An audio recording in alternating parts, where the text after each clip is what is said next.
voy a enfocar dentro del tema de cómo dentro de las enseñanzas que el Señor nos da de manera personal, cómo esto puede redundar también en la práctica y beneficiosa cuando esas cuestiones de índole personal la aplican a la familia. Os invito a que abráis el Evangelio de Lucas, el capítulo 12.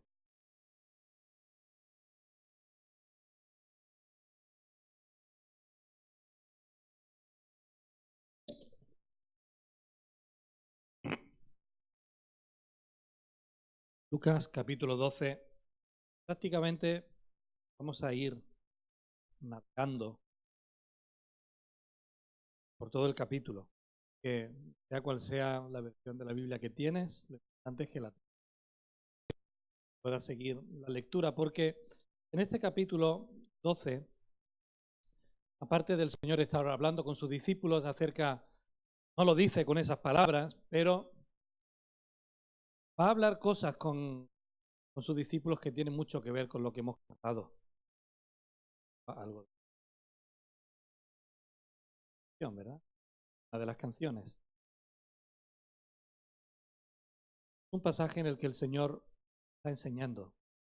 Encontramos ecos de estas enseñanzas también en la parte final de los capítulos 7, algunos 5, también en Mateo 10, en Mateo 4, pero Lucas aquí nos los presenta de manera más cronológica.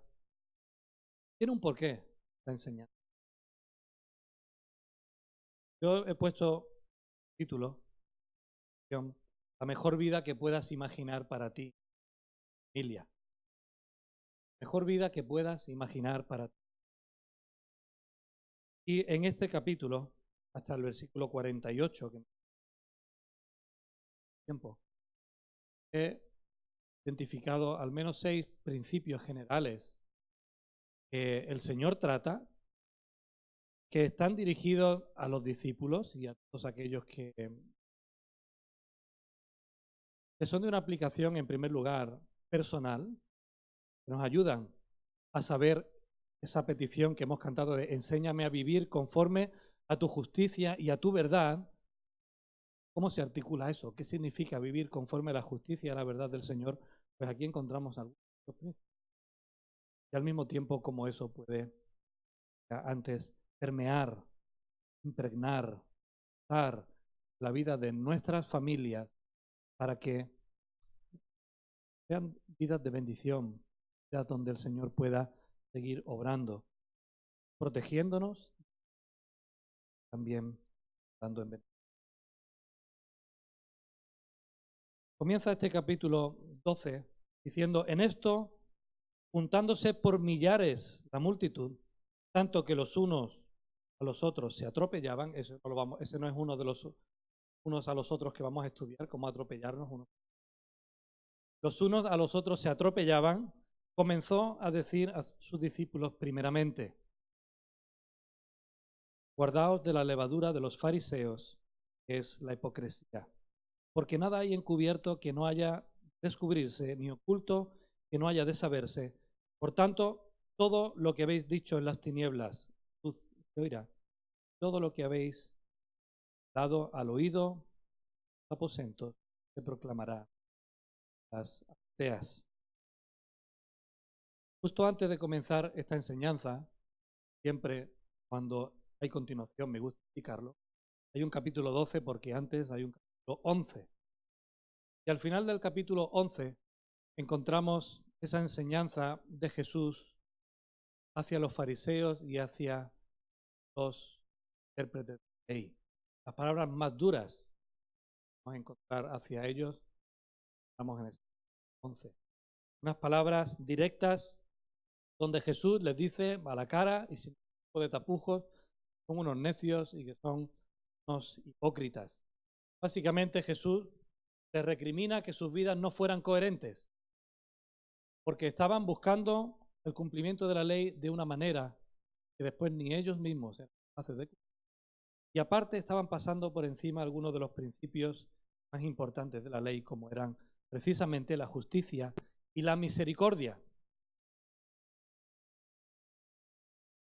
Por eso los seguidores de Jesús, de una manera, son enfrentados con esa forma de vivir que deben de evitar y buscar otro referente espiritual que no sea de los fariseos, los leyes, los intérpretes de la ley.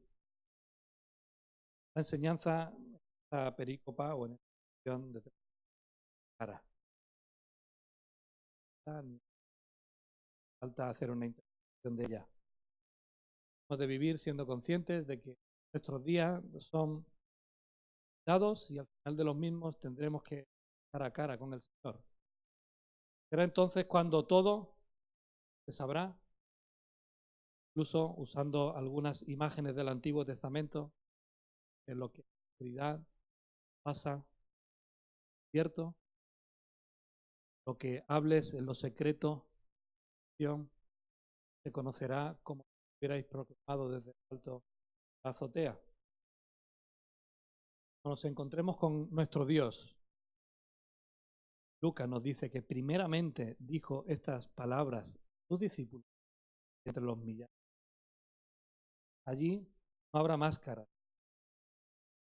vemos cara a cara. Y eso, todo en la palabra, es una bendición.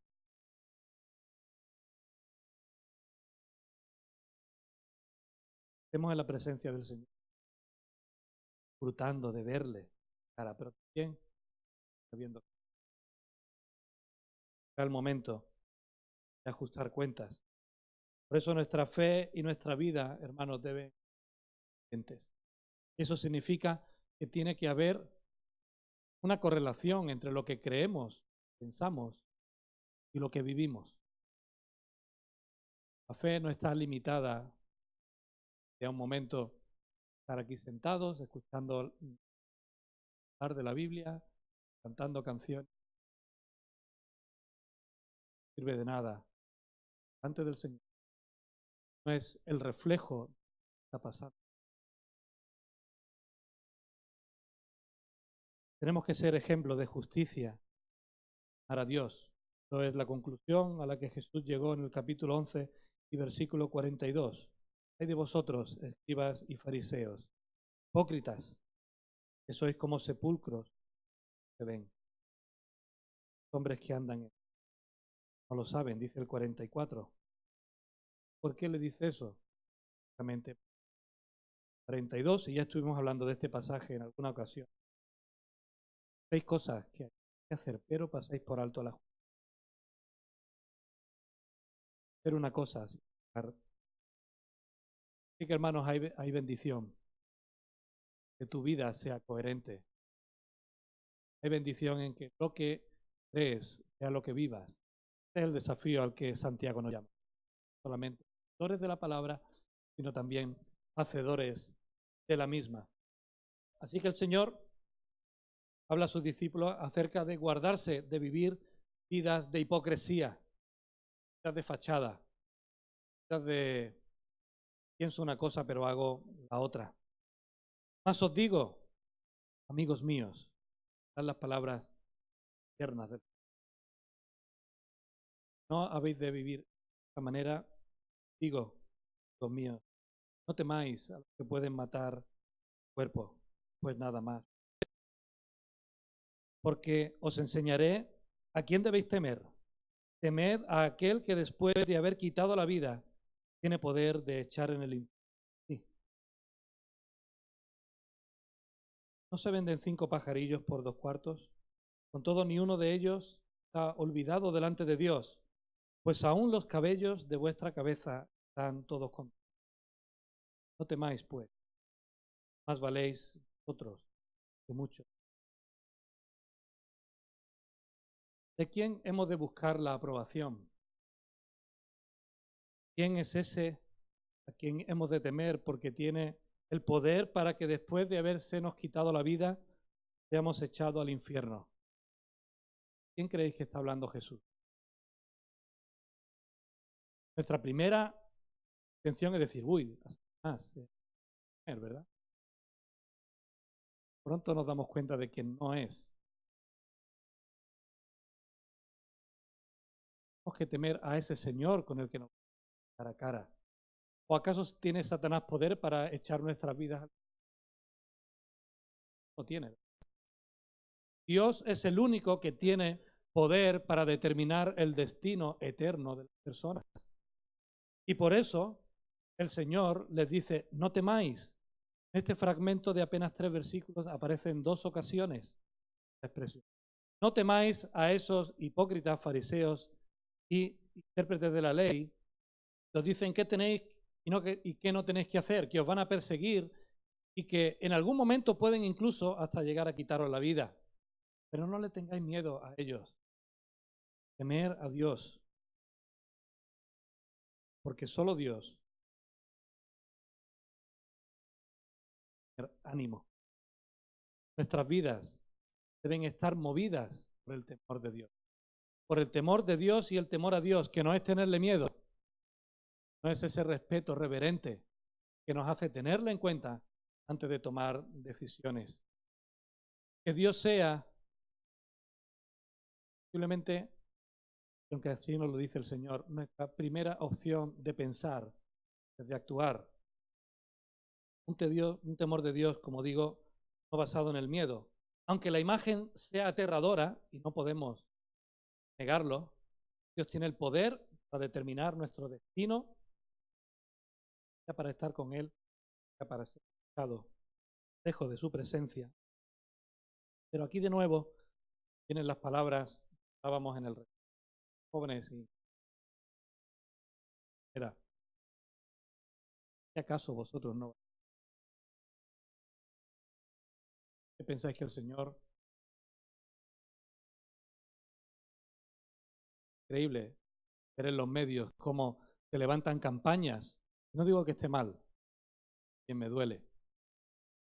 Los días salía alguien pescando, vídeo de estos que está pescando y coge, no sé qué pez era Estados Unidos, en la bahía, enorme, de casi 2 metros, y un hombre luchando con la caña para pescarlo y sacarlo del agua. Y al final lo coge, talla contra él, se baja, se mete en el agua, el anzuelo,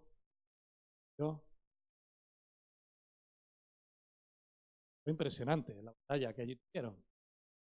Pero cuando empiezas a ver los comentarios, mío, ¿dónde ponemos el límite? Ah, eso te lo hagan a ti. Ah, te cogieran y te cortaran la cabeza. Ah, defendemos al animal. En nuestro mundo. Estamos por la vida animal y promovemos el aborto, por otro lado. Decimos que hay que preservar las especies, llevarlas a zoológicos para que allí se preserven las especies, que haya inseminación artificial y que las especies puedan ir viviendo en nuestro mundo, y al mismo tiempo hacemos lo contrario. Nosotros como seres humanos promovemos. No te gusta, si no es el tiempo, ha sido un error, ve, mata, no pasa nada. Tiene mucha escalada. Y todo es creación suya.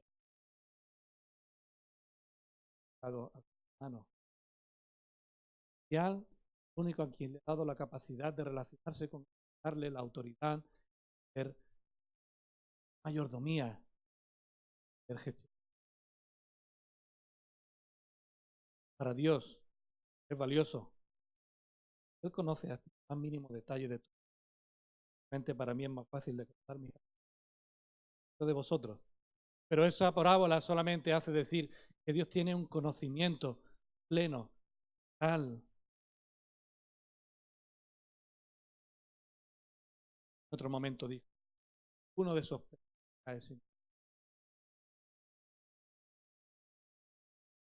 permite que eso lo llevéis peor que yo. Hermanos, que nuestras vidas estén promovidas por el temor a Dios, la bendición.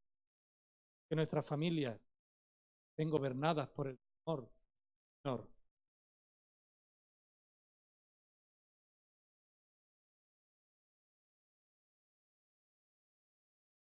Os digo que todo aquel que me confesare delante de los hombres, también el Hijo del Hombre le confesará delante de los hombres.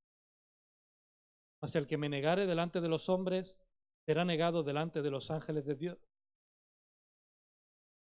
Al final, el Espíritu Santo enseñará, pues, incluso de que seáis puestos a prueba delante de las autoridades.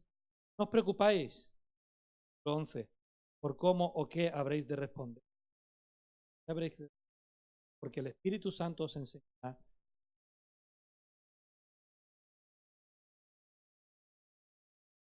A veces nos avergonzamos.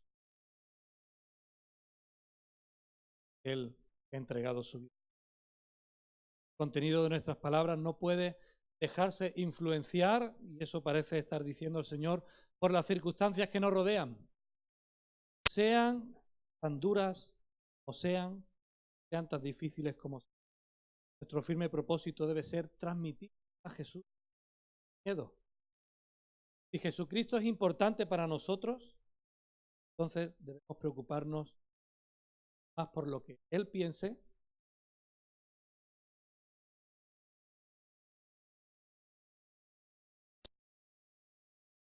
El Espíritu Santo, ahora que debáis.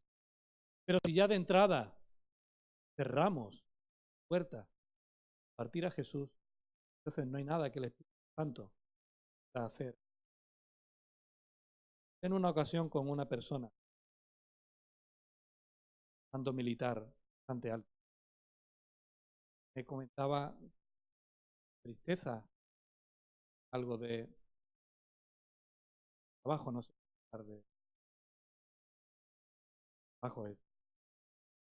Trabajo no sé, más yo que estoy.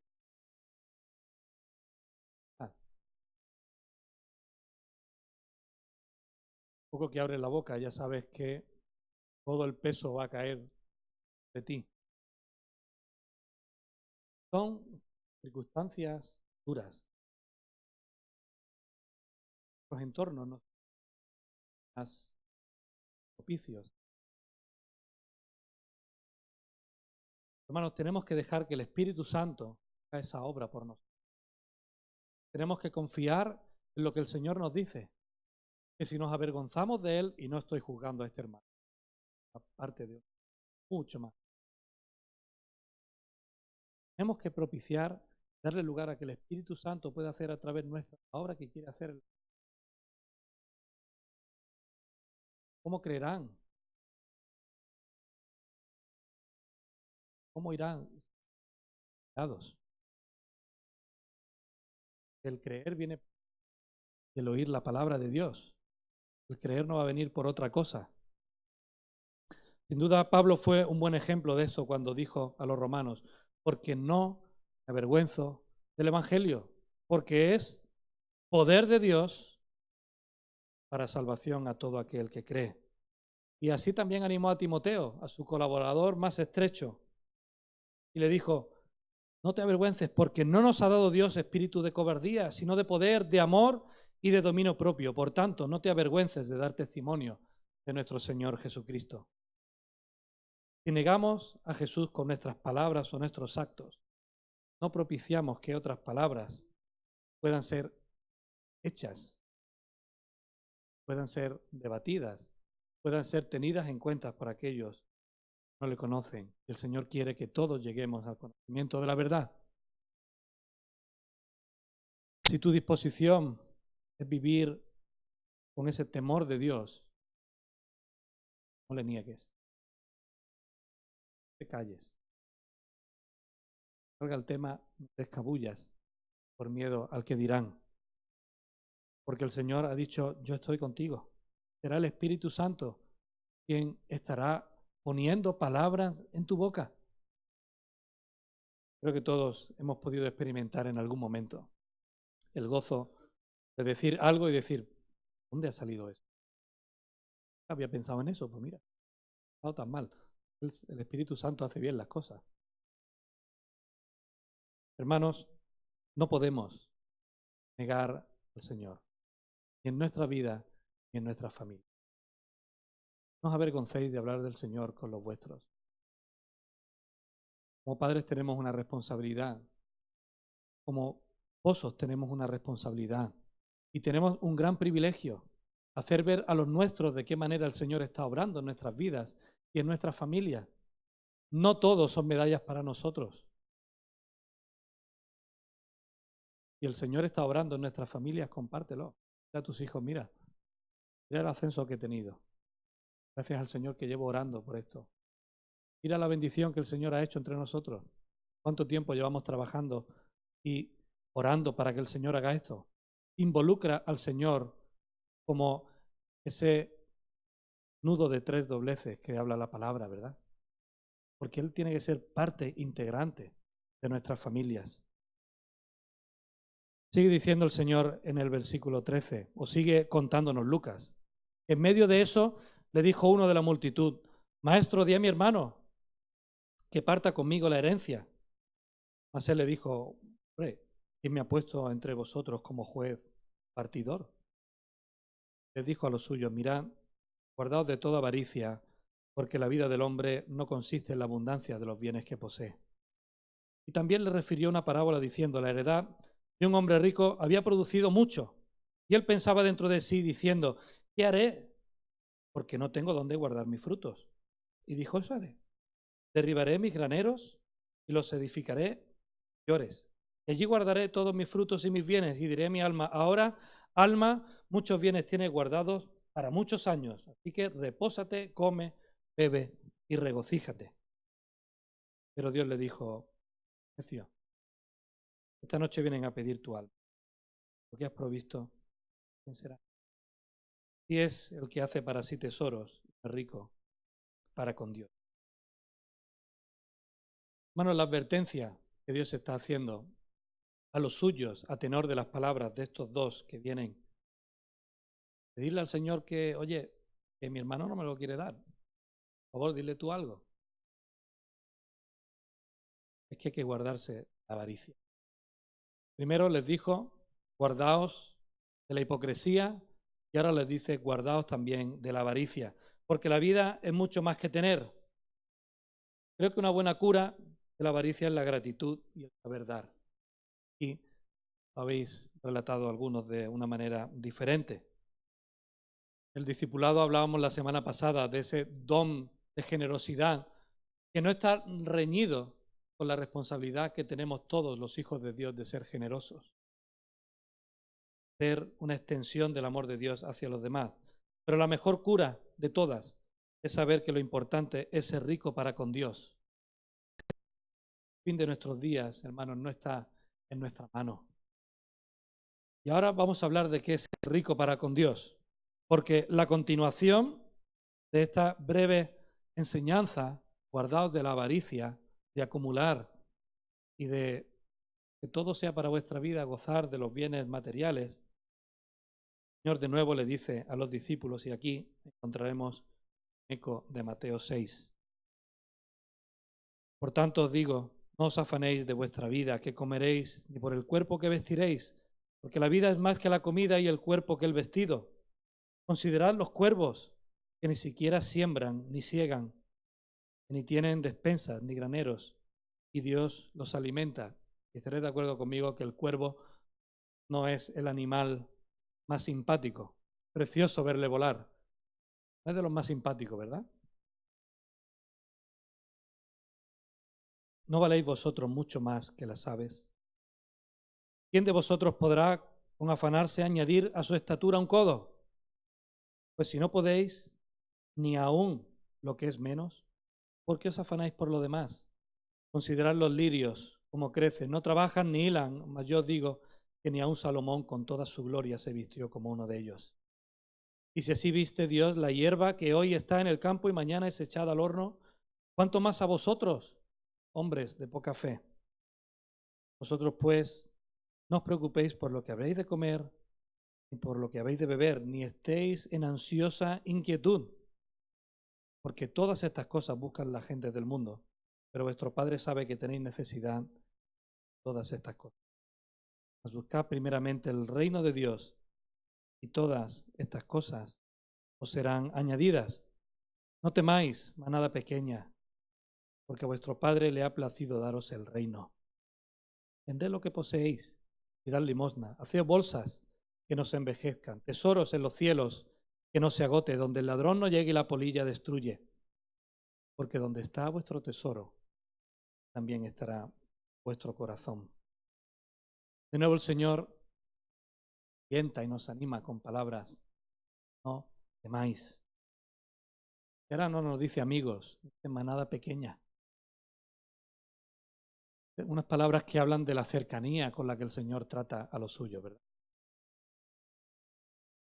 Vuestro Padre le ha placido daros el reino. Y para mí me llamaba la atención, y mirad que sabéis que este es mi versículo favorito, pero al leerlo tanto en Mateo, volver a leerlo en Lucas, la primera reflexión que saltó a mis ojos es: al Señor le ha placido daros el reino. Y a veces nos parece tan poco el reino. ¿Es que no es suficiente el reino que el Señor nos ha dado? Y vamos a estar apenas 100 años. ¿Qué más? ¿Cuánto tiempo vamos a estar en la eternidad? Será el preámbulo, simplemente el principio. Hermanos, en nuestra vida aquí hemos de guardarnos de la avaricia y desarrollar una verdadera confianza. Cuando la avaricia domina tu vida y la de tu familia, todo vale, porque el fin justifica los medios. Y eso acaba destruyendo familias, acaba destruyendo vidas, porque no te va a importar dejar a tus hijos solos con tal de que ese ascenso, la panacea que te han vendido, sea lo que va a dominar tu existencia. El tener más y más y más, y si es posible más que el vecino, mejor. Y más que el compañero, mejor. ¿Sabéis que no está prohibiendo aquí el Señor?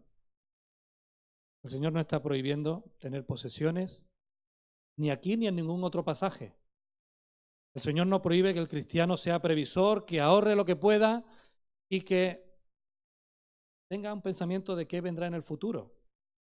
Tampoco te prohíbe que tengas un seguro de vida para que muchas cosas vayan bien en el futuro, y de hecho algunas estamos obligados a tenerlas. El Señor tampoco prohíbe eso.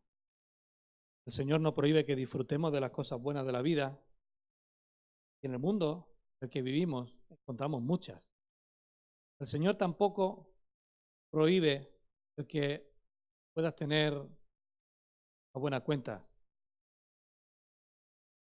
Lo que el Señor prohíbe es el verbo thesaurizo. Seguro que no lo vais a recordar. Pero ese verbo significa amasar, reservar y amontonar para uno mismo. Ahora sí sabéis de lo que hablo.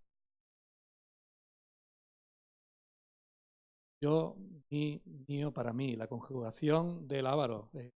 Todos los verbos pasan por ahí. Yo, mío, para mí. Ya no hay nada más. Cuanto más tenga, mejor. Una cosa es ser previsor y otra ser codicioso o avaricioso, haciendo de la acumulación de los bienes la prioridad número 1 de nuestras vidas. ¿Qué son los tesoros en el cielo? Preguntábamos antes. ¿Qué es invertir para el reino? Pues encontré unas palabras de un autor que voy a leer bastante. Hendriksen apunta a que son todas aquellas bendiciones que ya nos han sido dadas, que están reservadas para nosotros en su totalidad en los cielos, que allí disfrutaremos por la totalidad, como dice Primera de Pedro, capítulo 1 y versículo 14, que son celestiales en su carácter, pero de las cuales experimentamos un pequeño sabor anticipado aquí y ahora. Habéis quedado igual, ¿verdad? Porque eso lo que ha dicho es, vale, ¿de dónde vienen? Para eso los comentaristas son muy buenos, pero Hendriksen es tremendamente práctico. Nuestra posición con Dios como personas completamente perdonadas. Mateo 6:14. Las oraciones contestadas. Mateo 7:7. El hecho de que nuestros nombres estén escritos en los cielos. Lucas 10:20. El amor del Padre. Juan 16:27. Mansiones en los cielos con nuestro Salvador. Juan 14:2 y 3. La paz de Cristo. Juan 14:27, su gozo, Juan 15, su victoria, Juan 16, y la presencia permanente del Espíritu Santo, Juan 15, Juan 14. Las bendiciones espirituales mencionadas en las bienaventuranzas, Mateo 5. Y así podíamos seguir leyendo toda la Biblia para descubrir cuántas cosas el Señor quiere darnos para que las disfrutemos aquí, que son simplemente un pequeño anticipo de lo que disfrutaremos en lo. Aquí es donde Cristo quiere que esté nuestro tesoro. Porque si ahí está nuestro tesoro, nuestro corazón le va a seguir. Si como padres, como madres, como hijos en nuestra familia buscamos esto, hermano, nuestras familias van a estar poniendo sus tesoros en la eternidad solamente. Lo que podamos estar. Continúa el Señor. Versículos 35 al 48. Con esto terminaremos. Por lo tanto, estén ceñidos vuestros lomos, vuestras lámparas encendidas, y vosotros sed semejantes a hombres que guardan a que su Señor regrese de las bodas, para que cuando llegue y llame, le abran. Tú toca el timbre que yo ya te abro. Estoy ocupado. No, le abran enseguida. Entonces no tenían timbre, por cierto, al menos como los nuestros.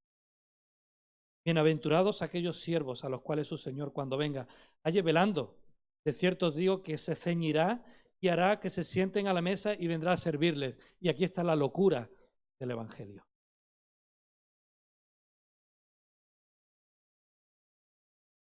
Señor, cuando sus siervos le sirven bien, Él pasa a servir a aquellos que le. Yo no sé si esto pasa mucho en vuestro entorno, pero eso es lo que el Señor quiere hacer con nosotros. Tú ocúpate de guardar lo que te he dado. Ocúpate de hacerlo a tiempo. Ocúpate de estar velando, de estar persistiendo en aquello que quiero que vivas. Y ya llegará el tiempo, ya yo, que de nuevo me ponga. Pero por ahora es necesario que tú guardes. Y aunque venga la segunda vigilia, versículo 38, y aunque venga en la tercera vigilia, si los hallare así, bienaventurados son aquellos siervos. Pero sabed esto, que si supiera el padre de familia a qué hora vendría el ladrón, velaría ciertamente y no dejaría mirar su casa. Vosotros pues también estad preparados, porque a la hora que no penséis el Hijo del Hombre volverá. Entonces Pedro le dijo, Señor, ¿esta palabra va por nosotros o también por todos? Es muy de predicación, ¿verdad? El pastor, porque lo dice por mí o por los demás.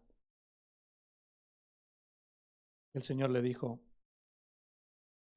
¿quién es el mayordomo fiel y prudente al cual su Señor pondrá sobre su casa para que a tiempo les dé su ración? El Señor pasa a la pregunta, profundiza en la enseñanza. Bienaventurado aquel siervo al cual, cuando su Señor venga, le haya haciendo así. ¿Es para Pedro o es para también para los demás? ¿Es para los discípulos o es también para los demás? Para todo aquel que se sienta un siervo del Señor. En verdad os digo que se pondrá sobre todo, que le pondrá sobre todos sus bienes. Mas si aquel siervo dijera en su corazón, mi Señor tarda en venir, entonces voy a hacer lo que yo sé bien hacer. Haré a golpear a los criados y a las criadas, y a comer y a beber y a embriagarme. Entonces vendrá el Señor de aquel siervo en el día que él no espera y a la hora que no sabe, le castigará duramente, le pondrá con los infieles. Aquel siervo, por lo tanto, ¿para quién va? Para aquel siervo que conociendo la voluntad de su Señor no se preparó ni hizo conforme a su voluntad, recibirá muchos azotes. Mas el que sin conocerla hizo cosas dignas de azote, será azotado poco. Porque todo aquel a quien se le haya dado mucho, mucho se le demandará, y al que mucho se le haya confiado, más se le pedirá. Va para todos, pero no todos vamos a tener la misma responsabilidad delante del Señor. Ahora una cosa está clara, ya todos los que estáis aquí sabéis cuál es la voluntad del Señor. Así que no podemos escaparnos.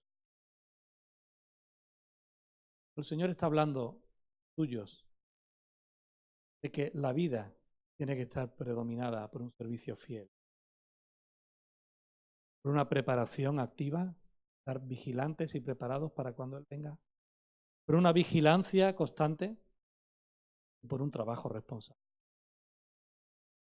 Hermanos, cuando tu vida es vivida de una manera coherente, donde la fe se muestra en forma de justicia y de amor a Dios, cuando tu vida es presidida por el temor de Dios, cuando tu vida está guiada por el deseo de no callarte, de confesar a Cristo, cuando tu vida está presidida de hacer un buen uso de tus recursos, cuando tu vida está presidida por la confianza en Dios aún en medio de las circunstancias más difíciles, cuando confías profundamente en el sustento de Dios, cuando tu vida está presidida por el servicio fiel a Cristo, hermanos, creo que no hay una mejor vida que puedas.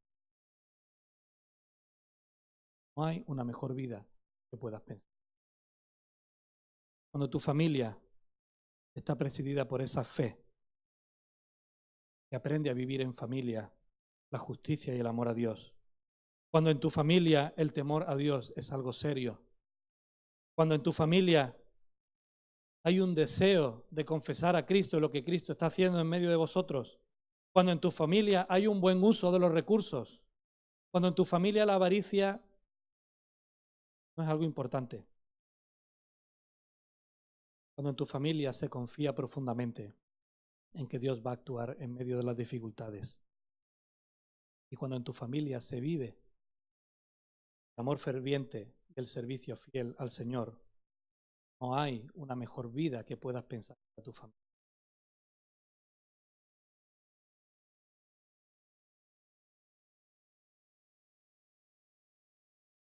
Hablábamos de amor, un amor que Dios ha derramado por nosotros, un amor que ha traspasado todas las circunstancias presentes y por venir.